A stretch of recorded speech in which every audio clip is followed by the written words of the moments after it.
muito bem-vindos! Começa agora o PodCity, o podcast da STV. Hoje estamos com o prefeito de Perdizes, senhor Antônio Roberto Bergamasco, e o secretário de Fazenda, o senhor Milton Rosa dos Reis. Economicidade, transparência, recursos financeiros, esses serão alguns dos assuntos da nossa conversa de hoje, onde eu e você poderemos nos informar sobre as atividades e decisões do setor financeiro da administração. É um prazer recebê-los aqui nos estúdios da STV. Sejam muito bem-vindos. O prazer é nosso, Fernanda. Tudo bem, né, Fernanda? Graças a Deus. Tudo bem, Milton? Tudo bem, Roberto, Fernanda? Obrigado pelo convite, é um prazer estar aqui. Prazer é nosso. Roberto, falar sobre a Secretaria de Fazenda é falar sobre dinheiro, e isso é sempre bom. Nós temos acompanhado que a Prefeitura tem adquirido alguns maquinários com recursos próprios. Qual a vantagem de ter esses maquinários? Fernanda, eu sempre digo, eu vou dar um exemplo de um caminhão. Se você tem um caminhão e trabalha 2 dias por semana, eu acho que ele não compensa. Agora, se você tem um caminhão que trabalha todos os dias, aí sim é diferente. E o exemplo está na Prefeitura, né? A Prefeitura, nós temos os caminhões que trabalham todos os dias e olha que nós temos que trabalhar muito para dar conta do recado. E tem que trabalhar muito. Então, e com todos esses investimentos que nós fez com essas compras desse caminhão, só esses 2 anos nós economizamos 50%, porque 2020 foi gastado 3 milhões e 200 mil em aluguéis de caminhão, máquinas e tal. E nesses 2 anos nós vem economizando 50% por ano. Então isso é muito importante, né, para a economia, né, e do município. Muito importante para a nossa economia. Com certeza. Milton, o município de Perdizes está sempre em crescimento e muitas pessoas alegam que o quadro de funcionários da prefeitura está inchado, saturado e a prefeitura está contratando mais profissionais, como nós pudemos ver com o processo seletivo desse ano, né, do setor da educação. Realmente existe essa necessidade de contratação? Fernanda, a gente tem que entender dois fatores aí dessa pergunta. O primeiro fator é o seguinte: o crescimento do município nos exige uma prestação de serviço maior, naturalmente. A população do município vai chegar a 20 mil habitantes e é natural que eu precise atender essa comunidade. E eu preciso de funcionários.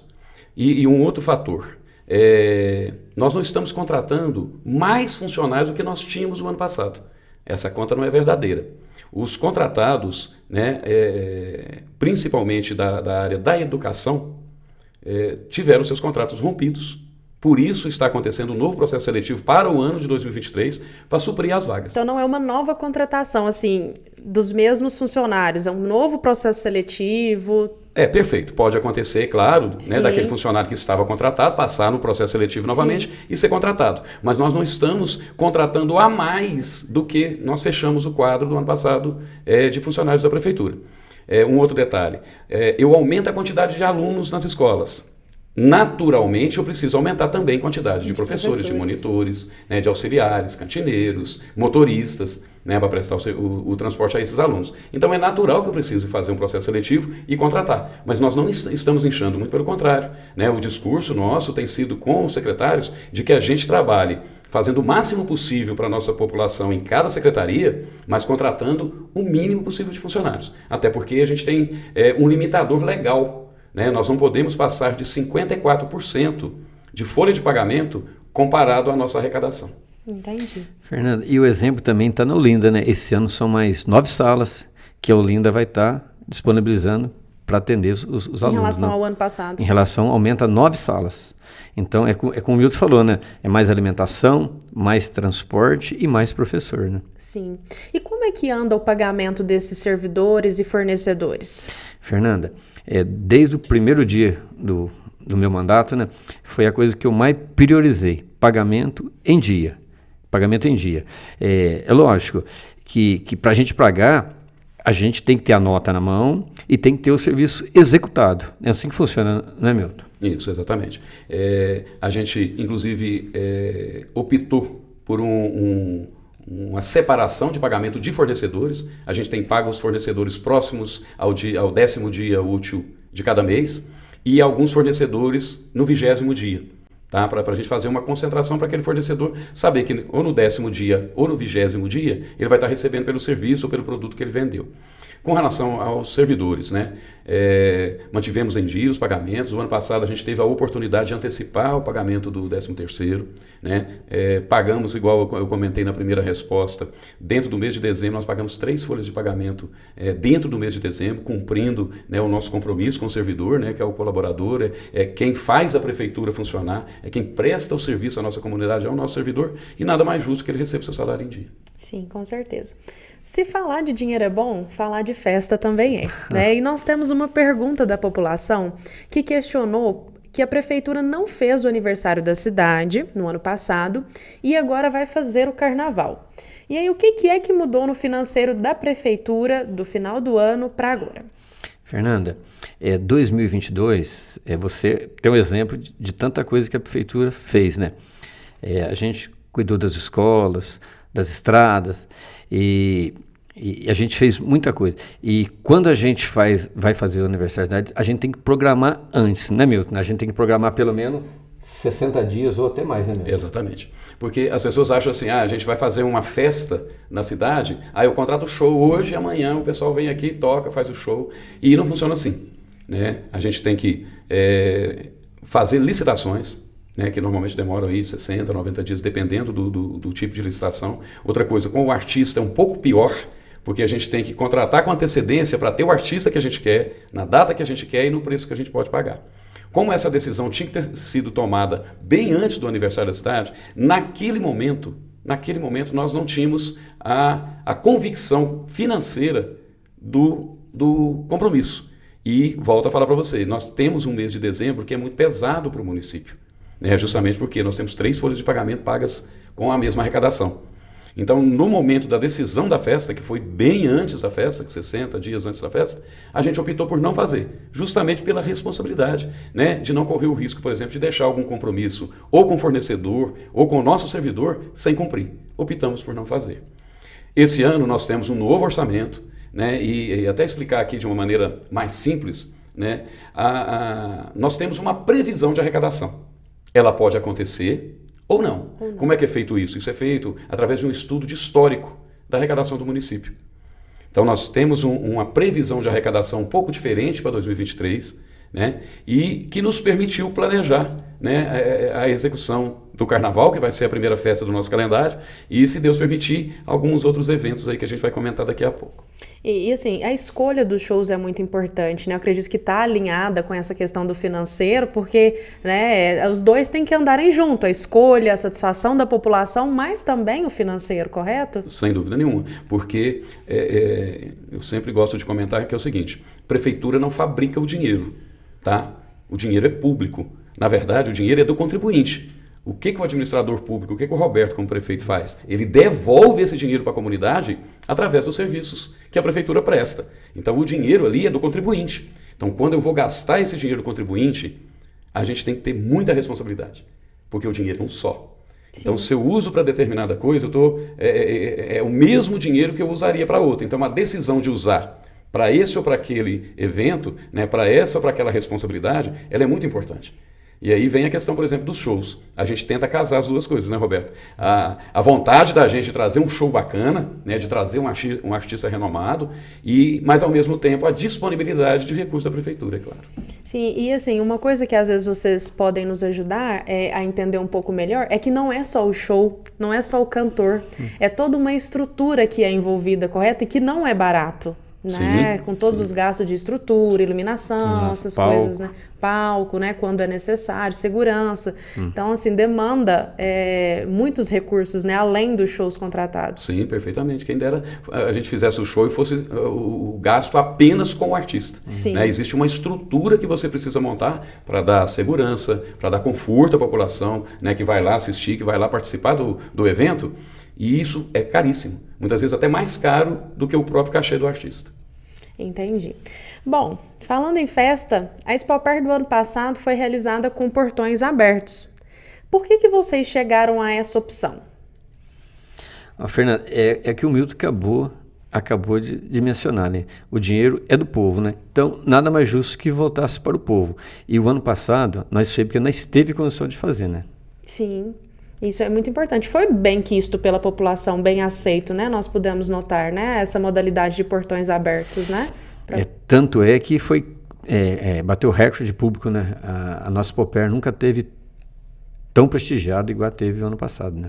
Bom, e nós vamos querer saber se os próximos eventos vão ser nessa modalidade também, mas eu peço para que vocês aguardem, nós vamos para um rápido intervalo e já já nós estamos de volta para saber se os próximos eventos também serão de entrada gratuita.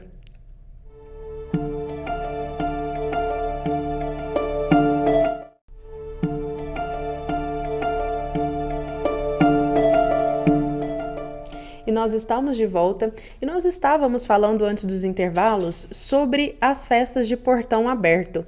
E nós queremos saber, as festas desse ano também serão todas de portão aberto, incluindo a Expopert? Fernanda, o ano passado a Expopert foi um sucesso, não foi? Com certeza. Mas esse ano vai ter agora o Carnaval, Festa Junina e o Aniversário de Cidade. Essas vão ser de portões São abertos. São gratuitas, sim. Portões abertos. Uhum. Agora, a Expopert, ela vai depender de um estudo que a gente deve fazer nos próximos meses, para a gente fazer, né, Milton? Porque a Expopert é uma festa que exige, né, um estudo mais profundo pelo impacto financeiro da festa. Claro, né, Roberto, a vontade do Roberto é fazer a festa nos moldes que ela foi do ano passado, que foi um sucesso, né, de portões abertos, onde, né, a população pode ir lá se divertir com a sua família, aproveitar né, da bela estrutura do parque e além dos shows. Mas, voltando à temática da responsabilidade com que o Roberto tem administrado o nosso município, nós não podemos agora, nesse momento, dizer a vocês se ela será de portões abertos ou não. A vontade do Roberto e a vontade, né, da Prefeitura é de que a gente possa fazer a festa nos mesmos moldes de portões abertos. Mas essa decisão deve acontecer nos próximos dias, porque a gente faz um orçamento, a gente senta, a gente planeja, para que depois a gente avise a população. Agora, é uma vontade muito grande do Roberto, né, e nossa, né, como Prefeitura, de fazer a festa de portões abertos, é claro. Né, Milton? E lembrando também que esse ano vão ser 4 dias, né? Perfeito. Nós já podemos falar que vai começar na quarta-feira, quinta, sexta, e esse ano nós vamos encerrar a festa, ela vai ser encerrada no sábado. E o show, e provavelmente depois do rodeio, vai ter um show também. Uhum. É importante uma coisa que você falou, Milton, essa questão do planejamento, né? É bom deixar a população a par, ciente disso, né? Porque se você faz uma promessa, não, vai ser de portão aberto, e quando você vai olhar esse cenário financeiro, às vezes não dá certo, é ruim, né? Você dizer que vai ser e depois que não. Então, agora a gente já está precavendo a população, que tem a possibilidade, mas que ainda será estudado, para ver se condiz, né, com a realidade do município na época, certo? Exatamente, e nós já fizemos contatos, inclusive estamos até antecipando o que nós fizemos no ano passado, porque a Expopert, no ano passado, as primeiras reuniões, elas aconteceram no início do mês de abril. Esse ano nós já fizemos algumas reuniões já, inclusive com essa decisão da festa ser nos dias que o prefeito Roberto comentou aqui agora, e justamente para a gente antecipar essa decisão, para que a população já fique cientificada de que maneira que a festa vai ser, mas com a intenção de que a gente consiga fazer novamente, né, com os portões abertos, é a nossa vontade. Que coisa boa. Então, só frisando aqui a fala do senhor Roberto, que esse ano a exposição serão 4 dias de festa, correto? Terminando no sábado, né? Então, rodeio e show. Então, as famílias vão ter 2 momentos muito bons, né? E descansar no domingo para a segunda voltar e trabalhar, né, Roberto? Exatamente, né, Fernanda? Porque a gente vê que o último dia sempre tem menos gente, né? Público menor, sim. E esse ano, se Deus quiser, a gente vai encerrar lá com a nossa arena cheia de gente. Que coisa boa. Bom, ainda falando em festas, a Prefeitura está concentrando todos os eventos no parque de exposição, como o Carnaval, a gente já viu na propaganda que vai ser lá, a Festa Junina foi o ano passado, acredito que será esse ano também, e a própria Expopert, o aniversário da cidade também, né, em 2021, foi lá. É também uma forma de gerar a economia para o município? Por que teve essa decisão? Fernanda, primeiro que eu acho é a segurança que a gente tem lá, né? Porque quando a gente faz uma festa, vamos dar um exemplo, ali na praça, gente chegando de todo lado, né? Lá não, lá vai concentrar o pessoal entrando só pela portaria, todo mundo revistado. Então, primeiro, a segurança. Você tem mais controle, né, do público, assim, né, questão de entrada, né, e com a parte da segurança. Exatamente. E a economia também, né, Fernanda? Nós já temos a estrutura pronta lá, né? Pronta, nós temos lá uma arena que é fantástica. Eu acredito que uma arena invejável aqui na nossa região, né? Sim. Que aqui na região nós não temos uma estrutura igual ao nosso parque, então nada mais justo que a gente use a estrutura que a gente tem, né? Para essas outras festas. E tem gerado economia para o município, Milton, com essa decisão de transportar para lá? Sim. Como a gente comentou anteriormente, você imagina, o show é apenas uma parte do custo do evento. Uma boa parte, talvez a parte mais cara do evento, é a parte de estrutura. E igual o Roberto comentou, o parque nós temos o palco já montado, a gente não precisa alugar palco, nós temos uma arquibancada fantástica, nós temos os bares de alvenaria, os banheiros de alvenaria que atendem a população de uma maneira muito mais confortável do que os banheiros químicos, Com que a gente certeza. teria que alugar para qualquer outro lugar que a gente fosse fazer. Sim.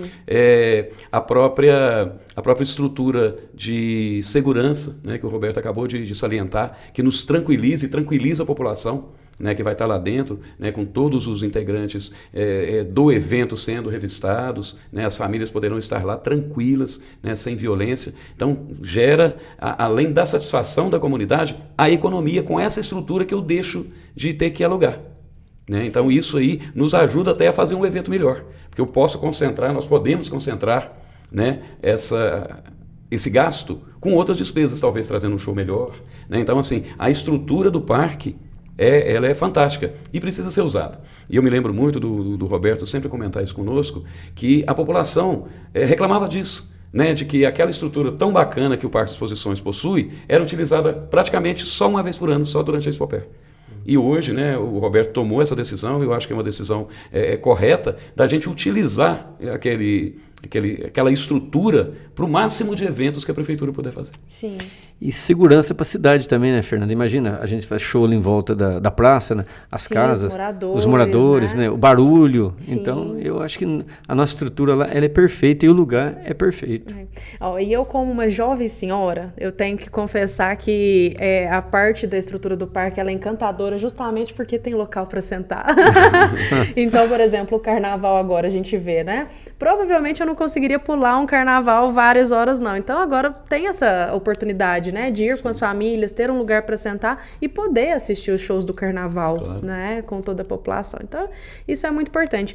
E além de gerar economia para o município, eu acredito que também ajuda muito os donos de bares, aquelas pessoas que querem pôr barraquinhas no carnaval, nas festas, né? No carnaval também terá, por exemplo, essa disponibilização para essas pessoas que querem comercializar suas bebidas, comida. Sim, Fernanda, tem. Lá vão ter os bares da avenida, lá em cima tem os 4 bares, que Me Ajuda, a maçonaria, o Rotary. Sim, são os espaços, né? Os tem espaços, lá, né? sim, os espaços tem, que sim. são deles lá. E vão ser tudo disponibilizados para a população. Muito bom. A gente vê aí pelas respostas, né, Roberto, que a intenção, assim como você falou do maquinário lá em cima, né, que vocês trouxeram para nós, que a intenção é essa mesmo, né, aproveitar o que a gente já tem e gerar essa economia para o município, né, trabalhar nessa linha, certo? Fernanda, a gente podendo economizar, a gente pode gastar melhor na saúde, melhor na educação, e a gente pode com essas economias. Sim, com certeza. Bom, nós temos uma pergunta do telespectador que é sobre a demora no processo de licitação. O Milton, você está ali diretamente ligado a esse setor, né? Sim. É uma pergunta que é recorrente aqui para nós. Por que ocorre isso? Vamos explicar por que tem muita burocracia? É um problema de estruturação interna? Fernanda, não é problema de estruturação interna, não. Eu vou te dar um exemplo. Por exemplo, no meu privado lá, se eu preciso o meu trator quebra lá, eu simplesmente, a gente consulta dois mecânicos e faz. A prefeitura não é desse jeito. Ainda quando licita tipo um carro, é mais fácil. Agora lá, tem certas coisas que não é só uma secretaria, ela depende de 2, 3, às vezes até 4 secretarias. Então, aí sim, aí demora muito tempo, mas é um tempo que demora mesmo, porque tem o tempo de publicação, então tem várias coisas. Mas o Milton vai poder explicar melhor, porque é na área dele. Roberto, o que acontece, Fernando, é o seguinte, nós temos que ter o cumprimento da lei. Nada no setor público nós podemos fazer sem obedecer a um trânsito que a lei nos nos mostra. Sim. E o processo licitatório não é diferente. Então, nesse exemplo que o Roberto deu, quando a prefeitura precisa adquirir um bem, um serviço, contratar, né, uma empresa para prestar um determinado serviço, ela tem que cumprir um rito jurídico. Né? Existe uma lei, hoje a 8.666, a partir do dia 2 de abril a 14.133, que nos dão os preceitos do que a gente tem que fazer. Aí vem esse caminho um pouco mais burocrático do que na iniciativa privada. Então, no exemplo que o Roberto deu aqui, né, da compra da peça do trator, na prefeitura eu tenho que fazer um processo licitatório que passa pela secretaria que precisa daquela peça, vai seguir o trâmite que a lei exige. Eu não posso pular caminhos, eu não posso atravessar, porque eu estaria descumprindo a lei. Então, ele segue o trâmite, que demora em torno aí, vamos colocar, de 60 dias, em média. Tá? Aí eu tenho que publicar, que hoje a prefeitura trabalha com pregão eletrônico. Então, eu publico a data, eu marco a data, publico. Acontece o pregão eletrônico, a empresa se cadastra, apresenta a documentação, participa do leilão, ganhou o pregão eletrônico. Depois disso, ela tem que assinar um contrato. Eu tenho um prazo de publicação para depois eu poder comprar aquela peça. Isso já foram 90 dias. No mínimo. Então, a pessoa que está do lado de fora, a hora que ela ouve a gente falar isso, ela fala assim, isso é um absurdo. Né? Deveria ser muito mais rápido. Deveria sim. Mas para eu seguir a lei, dificilmente eu consigo antecipar esse prazo. Nós já tivemos casos de licitações, de processos licitatórios mais rápidos? Claro, tivemos. Né? Uma coisa mais simples, a compra de um item apenas, ou que envolva apenas uma secretaria. Tranquilo, a gente consegue fazer. Mas quando é um bem mais complexo, ou que envolve, como o Roberto comentou, várias secretarias que utilizarão daquele item, ou daquela peça, ou daqueles itens, ela é um pouco mais demorada, porque esse processo passa na mão de todas as secretarias. Então não é um atraso, é porque existe um trâmite que precisa ser cumprido. Sim. Prazos a serem cumpridos, para que aquele processo depois não sofra nenhum questionamento, nem por uma empresa e nem pelo Ministério Público. Então, por isso que realmente é um pouco mais demorado do que na iniciativa privada. Você falou sobre a estrutura da prefeitura, quadro de funcionários e a estrutura da equipe de licitação, que não é apenas a equipe de licitação. Hoje nós temos em cada secretaria pelo menos um funcionário que é responsável por iniciar o processo licitatório. Depois ele termina lá no setor de licitação, que aí sim, né, publica, acompanha, faz o pregão eletrônico e faz os procedimentos legais para que aquela empresa assine o contrato e possa prestar o serviço. Então é por isso, é realmente um pouco mais burocrático do que a iniciativa privada, mas é necessário. Nós não temos como pular, porque a lei nos exige assim. Sim, e você falando desses trâmites também, é importante ressaltar que, pelo que eu já entendi de todas as respostas aqui, que não é só o trâmite, que tem o planejamento também, porque, sim, por exemplo, a alimentação também do escolar, por exemplo, é através de um processo licitatório. Perfeito. Você tem que planejar, pensar o quanto de alimentação que vai gastar durante um ano, isso é complicado. E, Fernanda, e a segurança que tem, né? Porque não passa na mão de uma pessoa, ela vai, sim, passar em várias pessoas. Então, a questão da segurança que exige o processo, né? Sim, aí acaba que um tem que confiar no trabalho do outro, fazer aquela conferência, né? Então, dá um pouquinho de trabalho esse processo. Não, né? não é pouquinho, não. É bastante trabalho. É bastante trabalho. Mas se Deus quiser, tá dando tudo certo e vai continuar. Não, se Deus quiser. Bom, muito obrigada pela presença de vocês, obrigada também pela sua audiência. O PodCity vai ficando por aqui. Agradeço mais uma vez por você estar aqui conosco e gostaria de convidá-los para continuar acompanhando a nossa programação. Aqui é informação concentrada e até a próxima.